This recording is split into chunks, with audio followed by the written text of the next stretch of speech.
2019च्या कर्जमाफीतील लाभार्थ्यांनाही मिळणार यंदाची कर्जमाफी.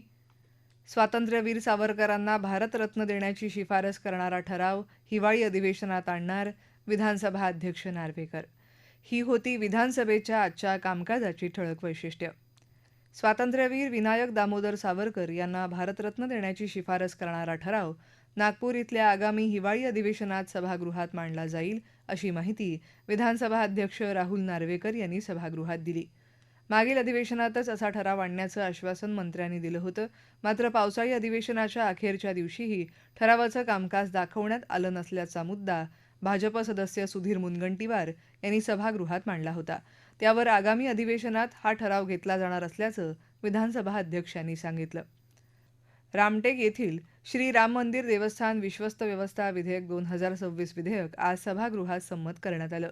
मंदिराचं उत्तम प्रशासन व्यवस्थापन करणं, राज्य शासनाच्या देखरेखीखाली त्याच्या मालमत्तेचं संरक्षण व्यवस्थापन, धार्मिक परंपरांचं जतन आणि भक्तांना अधिक उत्तम सुविधा पुरवण्यासाठी हे विधेयक आणण्यात आल्याचं राज्यमंत्री आशिष जयस्वाल यांनी विधेयक मांडताना सांगितलं. सदस्य सुधीर मुनगंटीवार, विजय वडेट्टीवार, जयंत पाटील, जितेंद्र आव्हाड आदी सदस्यांनी आपले विचार मांडले. त्यानंतर सभागृहात विधेयक संमत करण्यात आलं. राज्यातल्या जिल्हा परिषदेच्या शाळांमधल्या शिक्षकांची बदली आणि पदोन्नतीची प्रक्रिया शाळा सुरू होण्यापूर्वी पूर्ण व्हावी या दृष्टीने शासन नियमावली तयार करेल, अशी घोषणा ग्रामविकास मंत्री जयकुमार गोरे यांनी सभागृहात भाजप सदस्य श्रीजया चव्हाण यांनी मांडलेल्या लक्षवेधीवरच्या चर्चेदरम्यान केली. बदली प्रक्रिया क्लिष्ट झाली असून अनेकदा 5-6 टप्प्यात ऑक्टोबर महिन्यापर्यंत ही प्रक्रिया चालते. त्यामुळे काही झालं तरी शाळा सुरू होण्यापूर्वी बदली पदोन्नतीचा निर्णय केला जाईल, असं गोरे यांनी सांगितलं. राज्यातील ग्रामीण भागात दर 5 किलोमीटरच्या परिसरामध्ये दर्जेदार आरोग्य सुविधा उपलब्ध करून देण्याची राज्य सरकारची प्राथमिकता असल्याचं मुख्यमंत्र्यांनी याच सभागृहात यापूर्वी सांगितलं होतं. त्यानुसार या आरोग्य सुविधा उपलब्ध करून देण्यासाठी एक बृहत आराखडा तयार करण्यात येत आहे. लोकसंख्या आणि मागणी या आधारावर प्राथमिक आरोग्य केंद्रांसह अन्य आरोग्य सुविधांबाबत निर्णय केला जाणार असल्याचं सार्वजनिक आरोग्य मंत्री प्रकाश आबिटकर यांनी सभागृहात सांगितलं. भाजप सदस्य राजेश वानखडे यांनी या संदर्भातील लक्षवेधी सूचना मांडली होती. त्यावर हरीश पिंपळे, हिरामण खोसकर यांनी उपप्रश्न विचारले. आदिवासी भागात या आराखड्यात विशेष प्राथमिकता आणि निकष यात बदल करण्यात येईल, अशी माहितीही आरोग्यमंत्र्यांनी यावेळी दिली.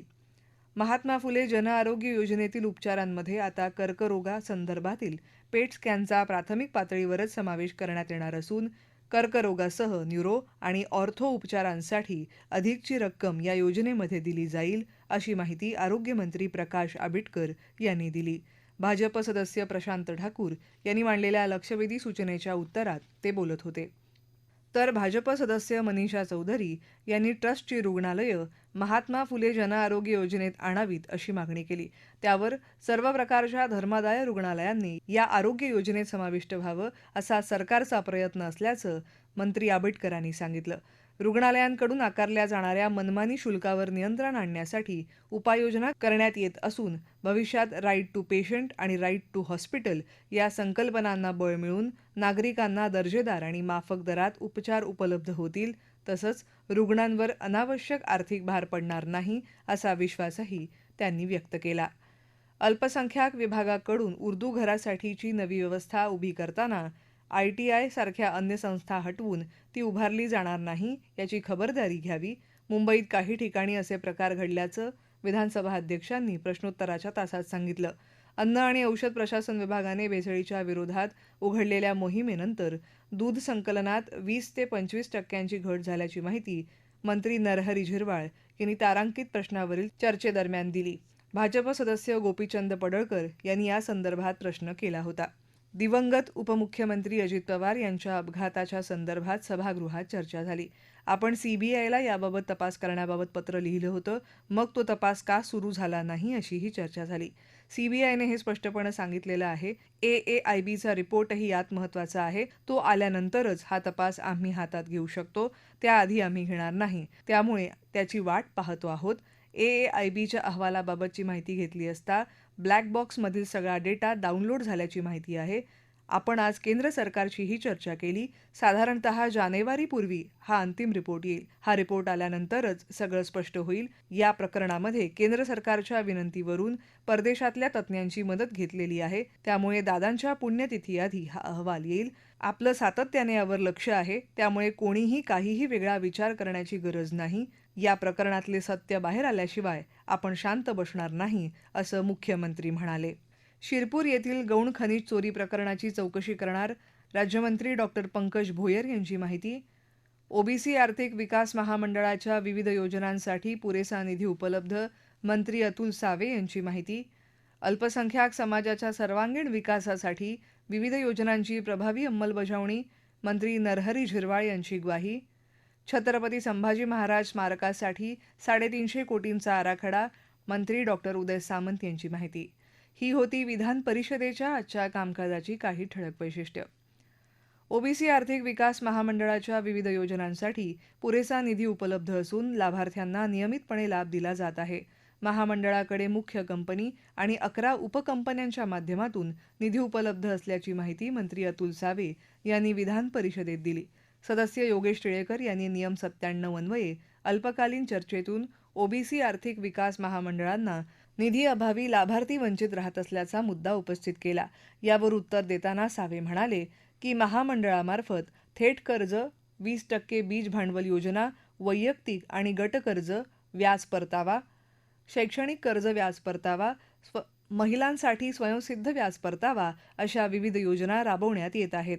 महामंडळाच्या मुख्य कंपनीला 175 कोटी रुपये प्राप्त झाले असून 11 उपकंपन्यांना प्रत्येकी 5 कोटी रुपये उपलब्ध करून देण्यात आले आहेत.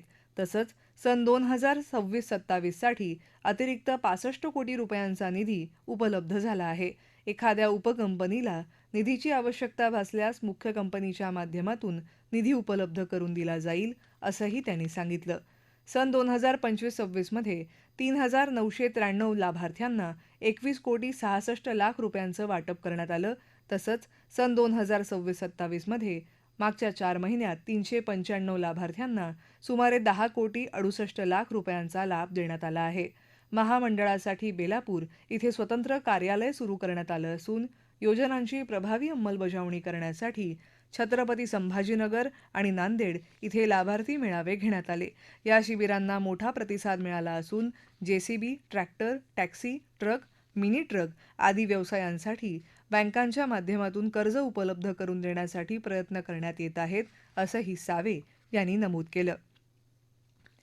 छत्रपती संभाजीनगर नळपाणी योजनेतील कामांच्या गुणवत्तेबाबत करण्यात आलेल्या तक्रारींच्या अनुषंगाने नगरविकास विभागामार्फत समिती नियुक्त करून चौकशी करण्यात येईल.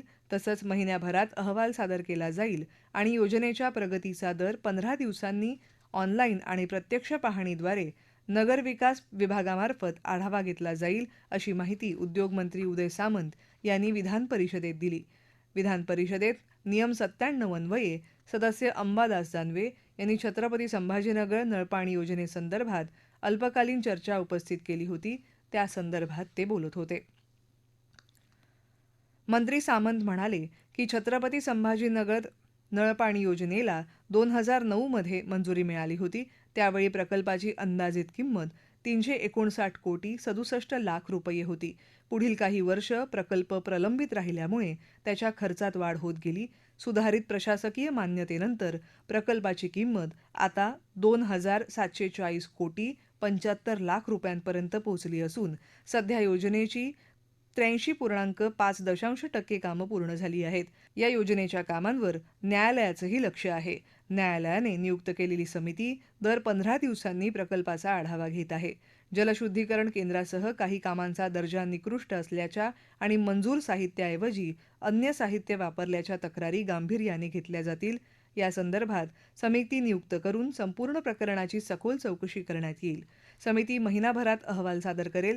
त्याचबरोबर छत्रपती संभाजीनगरची पाणी पुरवठा योजना लवकरात लवकर पूर्ण करण्यासाठी सर्व लोकप्रतिनिधींनी समन्वयानं काम करावं, असं आवाहनही सामंत यांनी केलं. राज्यातील अल्पसंख्याक समाजाच्या सर्वांगीण विकासासाठी राज्य शासनामार्फत विविध कल्याणकारी योजना प्रभावीपणे राबवण्यात येत आहेत.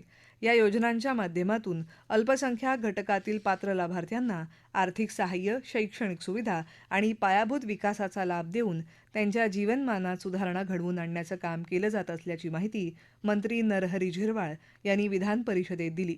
सदस्य इद्रिस नायकवडी यांनी याबाबत लक्षवेधी सूचना मांडली. त्यावेळी ते बोलत होते.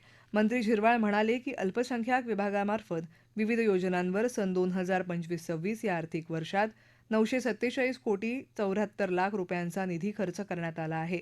खर्चाचं प्रमाण 84.84% आहे. त्यामुळे निधीची कमतरता नसून उपलब्ध निधीचा खर्चही समाधानकारक झाला आहे. परंतु काही प्रकरणांमध्ये अनेक संस्थांकडून प्रस्ताव उशिरा प्राप्त होत असल्यानं त्यांना वेळेत लाभ देता येत नाही. या प्रक्रियेत आवश्यक सुधारणा करण्यात येतील. रत्नागिरी जिल्ह्यातील संगमेश्वर कसबा इथे छत्रपती संभाजी महाराजांचं स्मारक उभारायला राज्य सरकार कटिबद्ध असून या स्मारकासाठी 350 कोटी रुपयांचा आराखडा तयार करण्यात आला आहे. आवश्यकतेनुसार अधिक जमीनही संपादित करण्यात येईल अशी माहिती मंत्री उदय सामंत यांनी विधान परिषदेत दिली. याबाबत सदस्य प्रमोद जठार यांनी लक्षवेधी सूचना मांडली. मंत्री उदय सामंत म्हणाले की रत्नागिरी जिल्ह्यातील संगमेश्वर कसबा या ठिकाणी स्मारकासाठी अधिक जमीन उपलब्ध झाल्यास सरकार त्याचाही सकारात्मक विचार करेल. स्मारकाच्या दुसऱ्या टप्प्यात परिसरातील डोंगराळ भाग आणि इतर आवश्यक जागा संपादित करण्याचा प्रस्ताव सादर करण्यात येणार आहे. राज्यमंत्री कदम याबाबत अधिक माहिती देताना म्हणाले की मुख्यमंत्री देवेंद्र फडणवीस यांनी अर्थसंकल्पीय भाषणात या स्मारकाची घोषणा केली असून सुमारे 350 कोटी रुपयांचा सविस्तर आराखडा तयार करण्यात आला आहे. मूळ वाड्याच्या परिसरात स्मारक उभारायला प्राधान्य देण्यात येणार असून परिसरातील अतिरिक्त जमीन उपलब्ध झाल्यास तीही संपादित करून स्मारकाचा विस्तार करण्यात येईल, असं कदम यांनी स्पष्ट केलं.